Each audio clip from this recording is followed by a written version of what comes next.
ওয়ালাইকুম সালাম রহমতুল্লাহ। আপনার ফতোয়া শুনে হুবহু অন্যকে জানালে আমি ফতোয়া দেওয়া হবে কি? আমি তো ফতোয়া দেওয়ার যোগ্যতা রাখি না। জি, আপনি ফতোয়া দেওয়ার সাধারণ যোগ্যতা রাখেন না, যে এই অনুভূতি আছে, এটা আপনার খুব ভালো বৈশিষ্ট্য, ভালো গুণ। কারণ অনেকে না জেনে শুনে শুনে ফতোয়া দেওয়া শুরু করেছেন, ফতোয়া দেবেন না। তবে কারো ফতোয়া যদি আপনি হুবহু নকল করতে পারেন, তাহলে আপনি মুফতি না, ফতুয়া দাতা নয়, বরং নাকেলে ফতোয়া, ফতোয়ার নকলকারী, সেটি জায়েজ। কিন্তু হুবহু নকল হইতে হবে। নকল করতে গিয়ে তিলকে তাল করে দেন, নয়কে ছয় করে দেন, তাহলে চলবে না। তাহলে আপনার গুনাহগার হইতে হবে, তাহলে পুরোপুরি বুঝতে হবে বিষয়টি।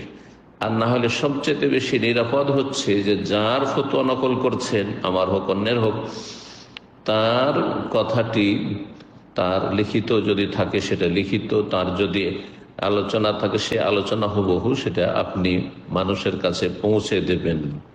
এটি আপনার বড় দিনের খেদমত হবে এবং দাওয়াতের কাজ হবে, আর দিনের খেদমতে আপনার অংশ নেওয়া হবে। বল্লিগু আন্নি ওয়ালাউ আয়া, একটি কথাও যদি জানা থাকে সেটা সরাসরি আপনার এলমে নেই, কিন্তু অন্যের এলম আপনি পৌঁছাচ্ছেন, ইনশাআল্লাহ তাতে আজর ও সওয়াব পাবেন। আল্লাহ রাব্বুল ভালো কাজের তৌফিক দান করেন।